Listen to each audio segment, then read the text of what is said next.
Welcome to the Crisis Counseling Assistance and Training Program, also known as the CCP. Whether you're just starting out or are weeks into providing services, this video is meant to help you understand how to use the adult or child assessment and referral tools that are part of the CCP mobile data collection app. During your crisis encounters, you may come across survivors who are experiencing significant adverse reactions to a disaster. Many CCPs have team members with a mental health background who can administer the assessment and referral tool. But all crisis counseling staff should have familiarity, training, and guidance on use of the tool and when to make a referral for more intensive services.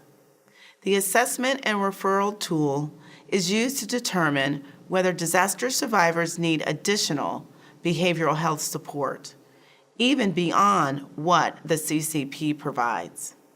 It is contained within the CCP mobile data collection app and on the SAMHSA Disaster Technical Assistance Center CCP Resource Toolkit website. It augments the other forms you use during your encounters with survivors. The tool includes questions a crisis counselor reads out loud in the presence of the survivor. This input from the survivor helps crisis counselors provide referrals to appropriate services that the individual needs. If you've used the CCP mobile data collection app before, or if you've viewed the mobile app demonstration videos, you know that it consists of electronic versions of the paper forms you use to collect data from your encounters.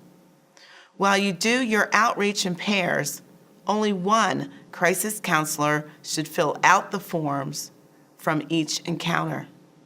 In recognition that you are often called to areas with weak or no cellular or Wi-Fi coverage, the data collection mobile app was designed to collect and store your mobile forms offline and be submitted when you have access to cell coverage or Wi-Fi. The adult and child assessment and referral tool forms are subforms linked to the individual family encounter log.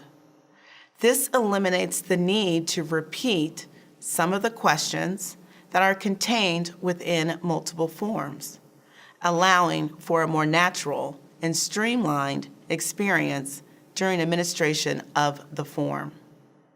In the following crisis counseling encounter scenario, you'll see what it's like to walk through the assessment and referral tool with disaster survivors. In this scenario, the crisis counselors are meeting with this couple for the third visit, so their initial relationship has already been established. If a referral is needed during an earlier visit, the assessment and referral tool can be used then. It is appropriate for use during any crisis counseling visit.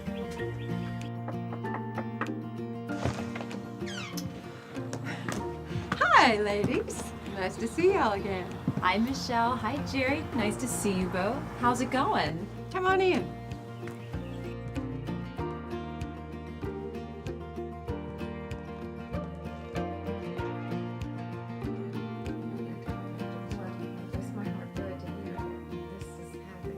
You're looking energized, Jerry. Are you sleeping better these days? You know, I have my good nights and my bad ones. Last night just happened to be a good one. I'm glad to hear that they're good nights. I hope there's starting to be more good nights than bad nights in these past couple of weeks. What about you, Michelle? Oh, well, you know, I'm still having nightmares, and sleeping pills don't help with that. And I also wake up groggy, or my head feels foggy, and Jerry complains that I'm a little like, what is that, honey, like a zombie when I wake up.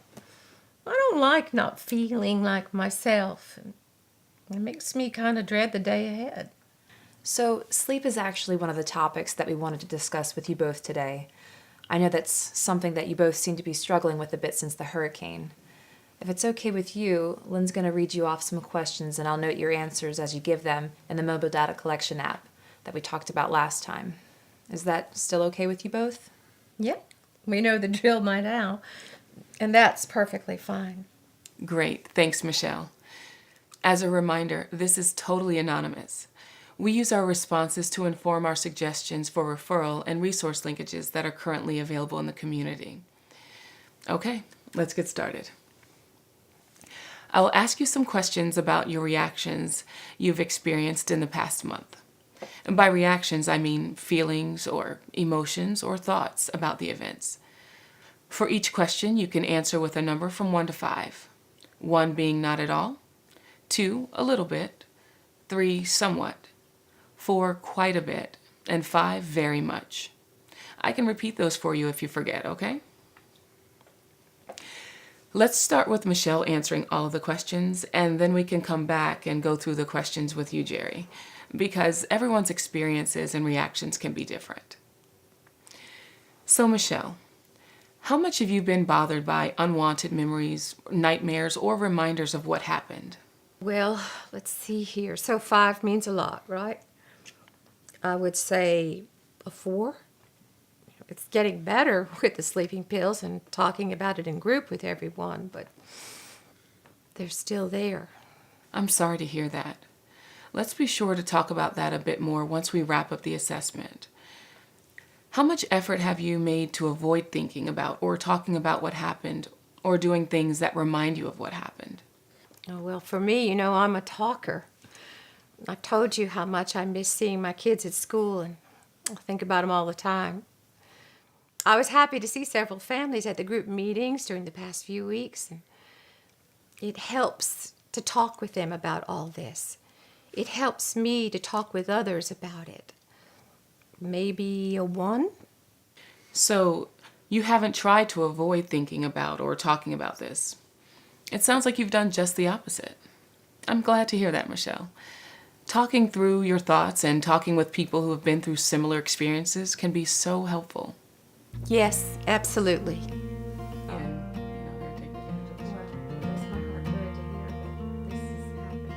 We're almost done here, Michelle, and you're doing great. How concerned have you been about your ability to overcome problems you may face without further assistance? Further assistance. What does that mean? Good question. Well, the help of a mental health professional, like a licensed counselor, for example, or ongoing therapy beyond what we've been talking about these last few visits. That's the idea. Oh, I see. Well, it is hard to think about the future right now, and I do worry all the time, as you know, and a friend of mine told me that I should see a counselor, but that seems so strange. Group sessions are helping, but sometimes I don't want to share all my thoughts with a bunch of other people. So I guess what I'm saying is that I do think I need more assistance. So I guess 4. Got it. Your friend might be right. A professional counselor might be a good idea, and I think that can only help you moving forward. Let's talk about this again in a few minutes. And now I need to ask, is there any possibility that you might hurt or kill yourself? Oh, goodness gracious. You really think she's that bad off? I can understand why that's a hard question to hear, but it's a very important one for a number of reasons. A lot of people have a very hard time coping after disasters, and these kinds of thoughts are not uncommon. We want to make sure to ask the questions so that you can tell us if you've been having any thoughts of suicide, as that can be difficult to talk about. I get it. It's okay. No, I haven't thought about that, and I wouldn't. I can't even say the words. Thank you, Michelle. If that ever changes, please remember there is so much help available. You have my number, along with our agency hotline number. And you can always call or text the Disaster Distress Helpline or call the 24/7 Suicide Prevention Lifeline, should you ever need to. Okay, so now that we're at the end of the form, and Based on some of the answers you provided, it looks like you could benefit from professional counseling or health services beyond what our program can offer to help you deal with your stress and trouble sleeping. Okay. Well, I've never been to a professional counselor before, and it makes me kind of nervous. I really don't think it's that bad. Of course, all new experiences can seem strange at first, but it most likely won't be that different from your conversations with us. A professional will help ensure that you are receiving all the support you need and can offer services at a higher level than that of our crisis counseling program.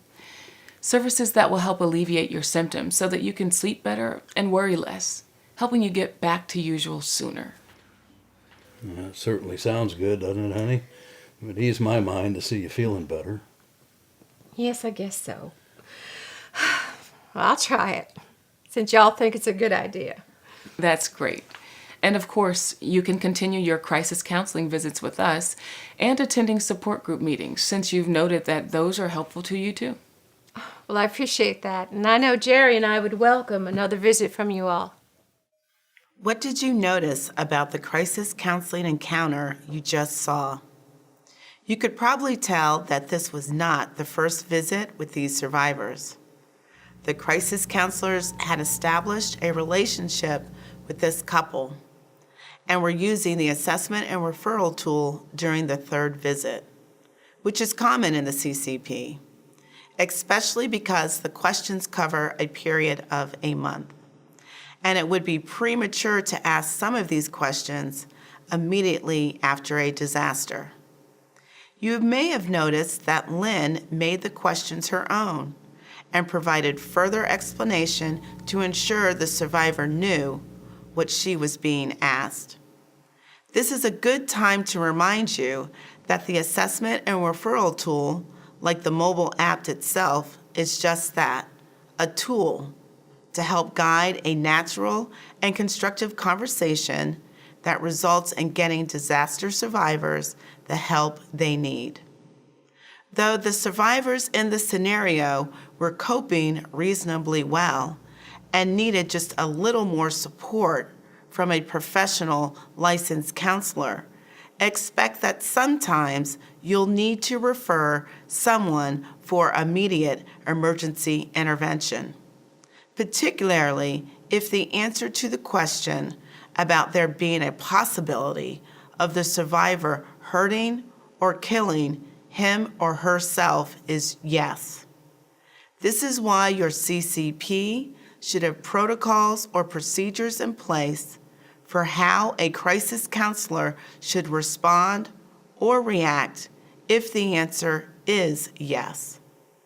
When immediate action or intervention is needed, you should be ready to provide referrals at that very moment. The assessment and referral tool is specifically designed to help you gauge what services may be needed if a survivor needs more intensive services than what the CCP provides. Think about whether you have answers to the questions about dealing with survivors' reactions.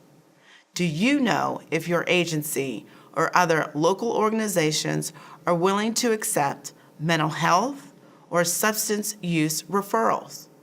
If not, talk to your team lead or program manager and make sure you are prepared with the current and up-to-date information every time you go out into the field. Take a look at the CCP Data Collection mobile app and the easy-to-use tools it contains. But remember that the app is much more effective when it's paired with crisis counselors who are empathetic, informative, and supportive to survivors who need your help. Visit this website to find resources about the mobile app and more videos and trainings to help your CCP. Thank you for watching this training video, and thank you for the important work you do.